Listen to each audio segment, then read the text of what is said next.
है, देश में जिस तरह से महंगाई है, उस सबकी बात आप सबके बीच में रखने के लिए अनिल चौधरी जी आ चुके हैं। देश में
जन जागरण पोल खोल अभियान जो पूरी दिल्ली में चल रहा है, उसके तहत जो बातें आम जनमानस से जुड़े हुए जो मुद्दे हैं उनको यहाँ रखा है। साथियों, आज आखिर यहाँ हम इकट्ठा क्यों हुए, ये बड़ी बात है। सर्दी बढ़ रही है, फिर भी उसके बाद कांग्रेस के कार्यकर्ता झंडा लेके डटे हुए, उन नारों के साथ डटे हुए हैं जो जनता का दर्द है, जनता की पीड़ा है। पर तानाशाही सरकारें, चाहे केंद्र की सरकार हो या दिल्ली की सरकार है, आज आम जनमानस की आवाज को नहीं सुनती है।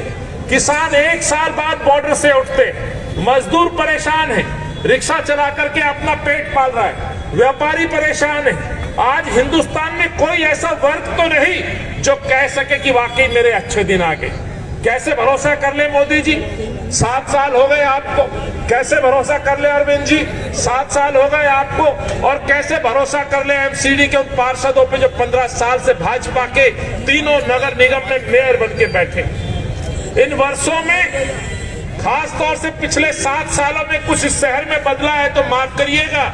हारून भाई, आदरणीय कुंवर साहब, आदरणीय जैन साहब जैसे लोगों ने इस शहर को बनाया। शीला दीक्षित इस दिल्ली की मुख्यमंत्री रहते हुए इस शहर को एक नई पहचान देके गई। इसीलिए जब मैं कहता हूं, जब मैं यहाँ आया और मैंने देखा इस शहर में जहां जी सभा हो रही है, यहाँ 2-3 तरह के लोग हैं। एक दिल्ली का वो वर्ग है जो मजदूरी करके अपना पेट पाल रहा है, एक वो वर्ग है जो दुकान खोल के अपनी दुकान चला करके मजदूर को काम देता है और अपने घर के लिए रोजी कमाता है, और एक प्रवासी है जो देश के कोने से आकर के एशिया की सबसे बड़ी इस मार्केट में थोक व्यापारियों से माल ले जाकर के अपने शहर में बेचता है। साथियों, 15 साल के उस अनुभव को जब प्रवासी आकर के हमसे शेयर करते थे, क्योंकि मैं पूरे देश में घूमा हूं, पार्टी ने मौका दिया है, उड़ीसा जैसे प्रदेश में इंचार्ज रहा। जब कोई साथी आता है तो कहता है जी अब ये शीला जी की दिल्ली नहीं रही। जिस शहर को शीला जी कांग्रेस ने बनाया था, माफ करना 7 साल में ये शहर बर्बाद हो गया। वैसे ही लोग यहाँ आकर के भी अनुभव शेयर करते हैं, साझा करते हैं। लेकिन सवाल ये है कि सोनिया जी ने आज पूरे देश में कांग्रेस के कार्यकर्ताओं को आह्वान किया कि जनजागरण करिए, पोल खोलिए, सरकारों की कमियों को बताइए, इनकी कथनी करनी का फर्क जनता के सामने लाइए। क्योंकि जब सरकारें अनसुनी कर दें विपक्ष की आवाज को, तानाशाही बन जाएं, जब एक ऐसा शासक बैठ जाए जो किसी को सुनना नहीं चाहता, मजदूर का दर्द नहीं महसूस करना चाहता, तब तक कांग्रेस के कार्यकर्ता सड़कों पे जनता के बीच में उतरे। और जब जनता के बीच में उतरते हैं तो साथियों, जनता अपना फैसला सुनाती है। इसीलिए आज हम लोग, जब विपक्ष की आवाज को दबाया जाता है, ना केवल पार्लियामेंट में राहुल जी आवाज उठाते हैं, तानाशाही रवैये के तहत हमारे 16 सांसदों को विपक्ष के लोगों को निष्कासित कर देता है सत्ताधारी शासक, तो कांग्रेस के कार्यकर्ता सड़क पे उतरते हैं। जयपुर की ऐतिहासिक रैली, लाखों लोगों के बीच में राहुल जी का आह्वान, हिंदुत्ववादी सोच का डिफरेंस बताना, अंतर बताना, महंगाई पे सवाल पूछना, बढ़ते हुए गैस सिलेंडर के बारे में चर्चा करना, सरसों के तेल के बारे में जवाब पूछना, मैं समझता हूँ वो तमाम बातें और मुद्दे हैं जिसमें मुझसे पूर्व वक्ताओं ने बात की। लेकिन मैं आज एक गंभीर विषय के ऊपर आपसे बात करूंगा, उन बातों को नहीं दोहराऊंगा। जो आदरणीय हारून साहब ने बात की। हारून भाई ने कई महत्वपूर्ण विभागों में काम किया। मैं एक पीछे बोर्ड देख रहा हूं, एक जनाब आम आदमी के नाम पर इमरान हुसैन साहब यहाँ मंत्री बने बैठे। इनसे पहले 2 और मंत्री रहे, मालूम है कौन कौन? याद है? खाद्य मंत्री 2 मंत्री रहे। एक कासिम साहब मंत्री थे, आसिम साहब सॉरी, एक उससे पहले संदीप नाम का खाद्य मंत्री रहा। ये 2 मंत्री क्यों हटाए गए आपको मालूम है? किस केस में हटाए गए? ये भ्रष्टाचार, करप्शन और महिला उत्पीड़न के नाम पर। और जब अरविंद केजरीवाल आए थे इसी रामलीला मैदान में, ऐतिहासिक रामलीला मैदान में, अपने 9 रत्नों की कसम खा के उदाहरण दे के शपथ दिलाई थी, चुन चुन के लाया हूं। 7 साल में 80% उनके मंत्री जेल की हवा खा चुके हैं, पदमुक्त हो चुके हैं, और अरविंद कहता है कि आम आदमी की सरकार है। अरे शर्म आनी चाहिए। मंत्री थे तो हारून साहब जैसे लोग थे जिन्होंने इस शहर के गरीब लोगों को खाने का अधिकार दिया, सुरक्षा का अधिकार दिया, खाद्य बिल के तहत सबको राशन कार्ड दिया। आज मैं उसी बिंदु पर आपका ध्यान चाहता हूं कि मजदूरों की बात करूंगा, फिर व्यापारियों की बात करूंगा। हारून भाई यहाँ बैठे उदाहरण के लिए, तो आज इस पर चर्चा होनी चाहिए। 52 लाख राशन कार्ड पेंडिंग है, 52 लाख परिवारों के राशन कार्ड पेंडिंग है। और इस सभा में जो मेरी आवाज सुन रहा है मजदूर वर्ग, अपने पड़ोस में अपने आप से पूछिएगा, क्या किसी गरीब आदमी का राशन कार्ड 7 साल में अरविंद केजरीवाल दे पाया? किसी के राशन कार्ड में नाम जोड़ पाया? और वो दावा करता है कि दिल्ली में सब कुछ अच्छा चल रहा है। जो राशन कार्ड हारून भाई और शीला जी कांग्रेस के समय में बने, साथियों, इस मंच पर, इस ऐतिहासिक चौक पर इस दावे के साथ अरविंद के लिए सवाल खड़े करके जा रहा हूं, क्यों आप एक नाम राशन कार्ड में नहीं जोड़ पाए? क्यों एक नया राशन कार्ड नहीं दे पाए? यदि आपकी नीयत सही थी, आम आदमी के लिए आपको यदि वाकई योजना बनानी थी, तो कम से कम आप कांग्रेस की योजनाओं का अनुसरण कर सकते थे, सीख सकते थे और गरीबों को खाने का हक दे सकते थे। ये तो साथियों बात रही खाद्य के जुड़े हुए उस मसले की, जिसमें आज भी 7 सालों से गरीब आदमी राह देख रहा है कि कब मेरा राशन कार्ड बनेगा। और बात करते हैं गरीबों को अधिकारों की, शर्म आनी चाहिए। आज मैंने एक खबर पढ़ी कि अरविंद ने कैबिनेट में फैसला लिया है, जिनके पास राशन कार्ड है उनको 1 महीने का और राशन देंगे। अरे बेईमान आदमी, यदि आपको कोई घोषणा करनी थी तो ये कहना चाहिए था जिन पे राशन कार्ड नहीं है, जिनके 52 लाख लोगों के राशन कार्ड अप्लाई है, उन तमाम लोगों को राशन कार्ड दिया जाएगा, उन तमाम लोगों को राशन दिया जाएगा। तो मैं समझता हूं वाकई आप गरीब हतैसी हैं। लेकिन आप ढोंग करते हैं, गुमराह करते हैं, और फ्री के नाम पे, एडवर्टाइजमेंट के नाम पे जनता को गुमराह करते हैं। आज जहां गरीब आदमी 2 वक्त की रोटियों के लिए तरस रहा है, कोविड काल में, अभी एक साथी ने मोहल्ला क्लिनिक का जिक्र किया था। कोविड के समय से जिन मोहल्ला क्लिनिकों के ऊपर अरविंद केजरीवाल दावा करते हैं, विश्व स्तरीय मोहल्ला क्लिनिक, अमेरिका के और पता नहीं कहां के लोगों ने आकर के कहा कि विश्व के सबसे सुंदर मोहल्ला क्लिनिक।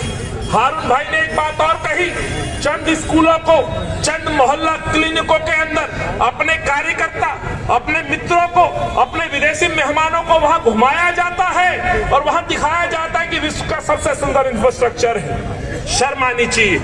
आज एक खबर और आपने पढ़ी होगी कि दिल्ली के अंदर 3 बच्चों को खांसी की दवाई देने से मार दिया गया, गलत दवा देने से उनकी मृत्यु हो गई, और अभी भी 13 बच्चे जिंदगी और मौत के साथ कमला, हमारी जो हॉस्पिटल है कमलावती, उसमें आज भी एडमिट। आप कहते हैं मोहल्ला क्लिनिक? अरे कोविड के समय, कोरोना के समय जिस मोहल्ला क्लिनिक में दवाई तक नहीं दी गई, जिस मोहल्ला क्लिनिक में एक आरटीपीसीआर टेस्ट तक नहीं हुआ, जिस मोहल्ला क्लिनिक के अंदर एक कोई वैक्सीन उपलब्ध नहीं हो पाई, आप उन मोहल्ला क्लिनिकों का दावा करते हैं कि विश्व के सबसे सुंदर मोहल्ला क्लिनिक। शर्म आनी चाहिए आपको। आपके सबसे इस दावे के साथ मैं कहना चाहता हूं, अनक्वालिफाइड डॉक्टर्स को बैठा करके आपने लोगों को मजबूरन मरने के लिए छोड़ दिया है। यदि ऐसा नहीं होता तो ये 3 बच्चे हमारे नहीं मरते। ये बच्चे मजदूरों के हैं, जो दिहाड़ी मजदूर होते हैं, मजबूरन इन मोहल्ला क्लिनिकों में दवाई लेने जाते हैं, और इन मोहल्ला क्लिनिकों पे जो दवाई की जो कसौटी पे जो खरा उतरने का जो दावा होना चाहिए, मैं समझता हूं वो उच्च स्तर की दवाइयां भी वहां उपलब्ध नहीं हो पाती। इसलिए अरविंद केजरीवाल के जो दावे, मोहल्ला क्लिनिक, मजदूरों का राशन, ये बड़ा गंभीर विषय है। लेकिन इस साथ के साथ मैं ये भी कहना चाहता हूं, बहुत सारे दुकानदार भाई हैं। कल मैंने एक ट्वीट किया था, दरियागंज के एक कपड़ा व्यापारी के दुकान में क्रिकेट खेलता वीडियो एक वायरल हो रहा है। बड़ा शोरूम है कैंटाबेल का दरियागंज पे। मेरे साथी ने भेजा कि जी दुकानदार क्रिकेट खेल रहे हैं, अब क्रिकेट मैदान में नहीं दुकान में खेली जा रही है। मगर भाई क्यों खेली जा रही है, जरा पूछो उनसे, बात करो। वो साथी अंदर गया, वीडियो बनाया और उसने पूछा तो उसने कहा भाई साहब जब तक ये मोदी है ना, माफ करना, अभी तो दुकानों के अंदर क्रिकेट खेल रहे हैं। और उसने कटाक्ष के तौर पर जो कहा, यदि मोदी जी नहीं होते तो मुझे लगता है कि शायद हम सांस भी नहीं ले पाते, इसलिए क्रिकेट खेल रहे हैं। हमने दुकान को मैदान बना दिया, कितने अच्छे दिन आ गए। अरे शर्म आनी चाहिए। आज कपड़ों के ऊपर आप जीएसटी लगाते हैं। आज आपके जो शूज, जो 200, 400, 500 रुपए, 1000 रुपए के शूज होते थे कांग्रेस के समय, किसी पे ना वेट ना उस पे को टैक्स लगता था। आज व्यापारी को मरने के लिए छोड़ा जा रहा है। आज व्यापारी परेशान, मजदूर परेशान, महिला परेशान, और अरविंद और केंद्र सरकार कहती है कि दिल्ली में सब कुछ ठीक है। मैं अंत में ज्यादा कुछ ना कहते हुए सिर्फ ये एक बात के साथ आपकी बात को खत्म करूंगा साथी। 7 साल पहले अरविंद आते थे कि दिल्ली को, शहर को विश्व की पहचान बनाएंगे। मुझे नहीं मालूम किस तरह की पहचान बनी। 3 बार मुख्यमंत्री आप लोगों ने बना दिया, दिल्ली ने बना दिया, मजदूर ने बना दिया, व्यापारी ने बना दिया। इन 3 बार मंत्री बनने के साथ साथ उनके बयान भी बदले गए। एक बयान याद आता है जब उन्होंने कहा कि दिल्ली को सिंगापुर बना दूंगा, लंदन पेरिस बना दूंगा, दिल्ली को विश्व की पहचान बना दूंगा। अरे किस तरह की पहचान बनी ये दिल्ली पिछले 7 सालों में देख चुकी है। इसलिए मैं हमेशा कहता हूं, दिल्ली नंबर 1 बनी नहीं बनी, लेकिन आज महिला उत्पीड़न में दिल्ली नंबर 1 है। आज जो दिल्ली की पहचान है वो रेप कैपिटल के रूप में जानी जाती है, चैन स्नैचिंग के रूप में जानी जाती है। आज कोई बहन रिक्शे में नहीं जा सकती, पता नहीं कब मोबाइल छीन लिया जाए, कब उसकी गले की चैन तोड़ ली जाए। आज ये दिल्ली को पहचान आपने दे दी। आप कहते थे लंदन पेरिस बनाएंगे, अरे कोई मौसम आ जाए दिल्ली की स्थिति दुनिया जान लेती है। मानसून आता है तो अरविंद के अपने विधानसभा एरिया में किश्ती तैरती नजर आती है। ये दिल्ली बना दी आपने। जब मानसून आता है तो कभी कभार पहले अंडरब्रिज में पानी भरता था, आज दिल्ली का कोई ऐसा अंडरब्रिज नहीं है जहां पानी नहीं भरता। चाहे मिंटो ब्रिज हो, तिलक ब्रिज हो, चाहे आपका बदरपुर का ब्रिज हो या द्वारका का अंडर ब्रिज हो, जहां पानी ना भरता हो, जहां मौतें ना होती हो, और आप कहते हैं दिल्ली को मैंने विश्व का शहर बना दिया। शर्म आनी चाहिए। आज दिल्ली के अंदर सबसे ज्यादा बेरोजगार भाई यहाँ पर है। लगभग 13,27,000 रजिस्टर्ड बेरोजगार युवा, शिक्षित बेरोजगार युवा आज दिल्ली में, उनको रोजगार नहीं देते। पंजाब और उत्तराखंड में कहते हैं कि 1 साल में 1 लाख नौकरियां दूंगा। 440 का आंकड़ा शेयर किया है हारून भाई ने। दिल्ली में कहा था 5 साल में 8 लाख नौकरी दूंगा। 440 नौकरी देने वाला आदमी कैसे ये कह सकता है कि मैं उत्तराखंड और पंजाब में नौकरी दूंगा? शर्म आनी चाहिए। इसलिए कहता हूं, ये शहर यदि नंबर 1 बना तो कोविड में सबसे ज्यादा मौतें किसी शहर राजधानी में हुई तो दिल्ली में हुई। यदि कहीं राजधानी ऑक्सीजन की कमी से कोई साबित हुई तो दिल्ली राजधानी बनी।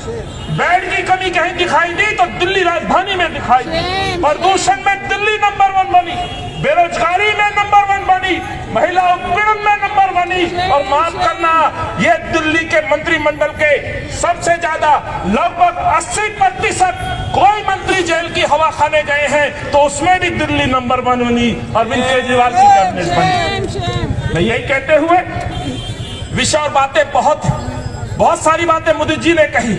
शिक्षा का मॉडल जिक्र किया। अंतर 15 से 50,000 बच्चे आदमी कम है शीला जी और हारून जी की कमेटी और उस समय की सरकार के बीच में।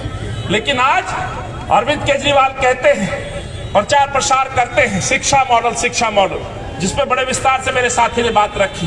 अंत में यही कहते हुए, बातें बहुत है, हर विभाग में घंटों मैं भी बोल सकता हूं, हारून भाई भी बोल सकते हैं। जो 15 साल में जिस शहर को कांग्रेस और शीला जी ने बनाया, उस शहर को माफ करना 7 साल में धीरे धीरे अरविंद ने उसको बर्बाद कर दिया। और आज वही परिणाम सामने आ रहे हैं। पहले 2013 के बाद 2-3 साल में जो नींव कांग्रेस ने डाली थी, उस पर यह शहर आगे बढ़ता रहा। लेकिन जिस तरह से अरविंद ने लापरवाहियां की, जिस तरह से इस दिल्ली को भगवान भरोसे छोड़ दिया, मैं समझता हूं उसको बर्बाद होने में 7 साल लग गए। और यही ऐसे ही जरिया रहा तो माफ करना, इस शहर की पहचान खो जाएगी। इस शहर की आने वाली जनरेशन कोसेंगी। फिर से लंबे लंबे जाम आईटीओ पे लगने शुरू हो गए।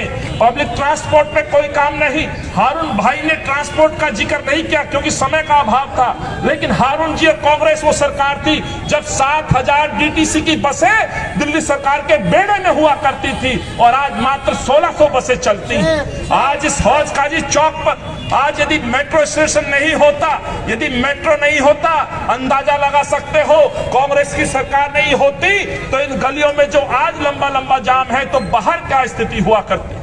आज इस विकास का यदि कोई उदाहरण बनता है तो शीला दीक्षित उदाहरण बनती है, हारून यूसुफ उदाहरण बनता है, गोवर्धीस हमारे राजेश जैन जी उदाहरण बनते हैं, कांग्रेस के कार्यकर्ता कांग्रेस के नेता उदाहरण बनते हैं। लेकिन कांग्रेस को जिस तरह से बदनाम किया गया, जिस तरह से उनको बदनाम करके सत्ता से दूर किया गया, शर्म आनी चाहिए लोगों को, माफी मांगनी चाहिए। यदि ऐसा नहीं होता, यदि वो माफी नहीं मांगते तो सिद्ध करें कि 15 साल के इस ऐतिहासिक कार्यकाल में इस शहर को जो कांग्रेस ने दिया है तो आप 7 साल में क्यों नहीं कर पाए, इसका जवाब अरविंद को देना चाहिए।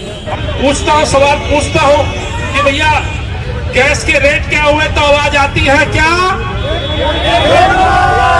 1000 के पार। गरीब आदमी से पूछता हूं कि मजदूरी बढ़ी या महंगाई बढ़ी तो आवाज आती है क्या? मेरे साथ बहुत सारे बुजुर्ग मैंने देख रहा हूं जो मजदूर। मैं आपसे पूछना चाहता हूं, आपकी महंगाई बढ़ी या मजदूरी बढ़ी? महंगाई बढ़ी तो हाथ खड़ा कर ले सब लोग, साथ दें इन सरकारों की पोल खोलने के लिए। धन्यवाद साथियों, यही बताने के लिए हम आए। वो लोग कहते हैं कि कांग्रेस शोर मचा रही है, राहुल गांधी शोर मचा रहे हैं, सोनिया जी शोर मचा रही है, सब खुश हैं। अरे बेईमानों, सब खुश नहीं है। मोदी जी दिखाने आया हूं, सड़कों पे घूम रहा हूं, 70 दिन 70 विधानसभाओं में जाऊंगा, सरकार के खिलाफ यही सवाल पूछूंगा, किसके अच्छे दिन आए? महंगाई कहाँ है? आज सरसों के तेल की कीमतें 200 के पार है। 70 साल चिल्लाते थे, 70 साल में पेट्रोल के रेट 70 रुपए नहीं हुए थे, 7 साल में 110 हो गए। डीजल के रेट 50 नहीं हुए थे 70 साल में, आज डीजल 100 के पार हो गया। और सवाल उठाते कांग्रेस पर, सवाल पूछते राहुल जी से, अरे बेईमानों जवाब दीजिए, गरीब की महंगाई पर जवाब दीजिए, उसकी दिहाड़ी पर जवाब दीजिए। ना मोदी जवाब देता है, ना दिल्ली का मुख्यमंत्री जवाब देता है। सच कहूं, जो अरविंद कहा करता था दिल्ली को विश्व का लंदन बनाऊंगा, पेरिस बनाऊंगा, सिंगापुर बनाऊंगा, आपसे पूछता हूं गरीबों से, दिल्ली सिंगापुर बनी क्या? लंदन बनी क्या? पेरिस बनी क्या? अरे बेईमान इंसान, तूने दिल्ली को धीरे धीरे 7 साल में बर्बाद कर दिया। कोविड में छुप के घर में बैठ गया, मजदूर अपने घर जाने के लिए सीमाओं पे पड़े रहे, सर्दी गर्मी में किसान डटे रहे, आपने किसी की सुन नहीं ली। आप केवल प्रचार प्रसार इश्तिहारों में अपने आप को बड़ा दिखाते हो। ऐसी कैसी राजधानी है जिस राजधानी को शीला जी ने बनाया, कांग्रेस के नेताओं ने बनाया, कांग्रेस के मंत्रियों ने बनाया, आज उस राजधानी को आपने बदनाम कर दिया। कैसे बदनाम कर दिया? दिल्ली आज प्रदूषण में क्या नंबर 1, बेरोजगारी में क्या, महिला उत्पीड़न में क्या, यही सच है। आज मेरे ऑटो चालक बड़ी तादाद में यहाँ खड़े, इन ऑटो चालकों से पूछे इस दिल्ली को क्या दिया। दिल्ली को बनाने चले थे शहर नंबर 1, इस दिल्ली को आपने नशे की राजधानी बना दिया। 849 ठेके दिल्ली के शराब माफियाओं को दे दिए। पंजाब से अकाली और भाजपा के विधायक रहे, दीप संधू की कंपनी को यहाँ शराब के ठेकों का लाइसेंस दे दिया। मेरे ऑटो चालक बड़ी तादाद में यहाँ खड़े, इन ऑटो चालकों से पूछे इस दिल्ली को क्या दिया। दिल्ली को बनाने चले थे शहर नंबर 1, इस दिल्ली को आपने नशे की राजधानी बना दिया। 849 ठेके दिल्ली के शराब माफियाओं को दे दिए। पंजाब से अकाली और भाजपा के विधायक रहे, दीप संधू की कंपनी को यहाँ शराब के ठेकों का लाइसेंस दे दिया और वो कहते हैं कि दिल्ली को नंबर 1 बनाऊंगा। अरे बच्चों को, युवाओं को रोजगार चाहिए, दारू की बोतल नहीं चाहिए, इसीलिए मैं सड़कों पे घूमता हूँ। कांग्रेस ने युवाओं को कांग्रेस पार्टी जिंदाबाद जिंदाबाद जिंदाबाद कांग्रेस पार्टी जिंदाबाद जिंदाबाद जिंदाबाद अनिल चौधरी जिंदाबाद जिंदाबाद यूथ कांग्रेस का साथी आज युवाओं की आवाज उठाता है। इन जैसे युवाओं को, देश के युवाओं को कांग्रेस ने अधिकार दिया था 18 साल में। किस चीज का? वोट देने का अधिकार दिया था, मजबूत लोकतंत्र बनाने का अधिकार दिया था। और दिल्ली के मुख्यमंत्री क्या देते हैं? शराब पीने का अधिकार देते हैं। उनकी उम्र 25 से 21 साल कर दी साथियों। आज हमारे लिए चुनौती है कि हमारे बच्चों को आप क्या दे रहे हो? शराब परोस रहे हो, रोजगार तो दे नहीं पाए, आपने जगह जगह ठेके खोल के उनको शराब की तरफ आकर्षित करने का काम किया है। मुझे जावेद भाई बता रहे हैं ठेके को हमारे यादव साहब ने बंद कराया, हमारे शहजाद ने बंद कराया। अगला ठेका यहाँ खुल गया।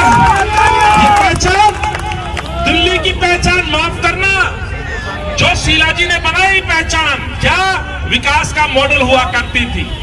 विश्व से लोग आते थे, दिल्ली में उतरते ही कहते थे वाह क्या राजधानी है। इस शहर को नाम दिया था फ्लाईओवर सिटी, इस शहर को दिया था सुंदर सड़कों का शहर, इस शहर को नाम दिया था मेट्रो सिटी। और आज इस शहर को नाम क्या मिला है? शराब की राजधानी, मौत की राजधानी। आज मोहल्ला क्लिनिक में 3 बच्चों की मौतें होती हैं गलत दवा देने की वजह से। क्वालिफाइड डॉक्टर्स को नहीं बैठाया जाता।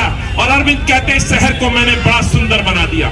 7 साल हो गए, जवाब देना पड़ेगा आपको महंगाई पर, जवाब देना होगा अरविंद आपको बेरोजगारी पर, जवाब देना होगा महिला उत्पीड़न पर, जवाब देना होगा बच्चियों पे हो रहे अत्याचार पर, और जवाब देना होगा शराब के ऊपर, जवाब देना होगा मानसून में जल भराव के ऊपर। इसलिए कांग्रेस का कार्यकर्ता आज सड़कों पर।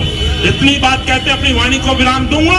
आपसे हाथ जोड़ के गुजारिश है गरीबों से, 52 लाख राशन कार्ड अभी तक नहीं दिए, 7 साल में एक राशन कार्ड नहीं बना। इनके नेता कार्यकर्ता हैं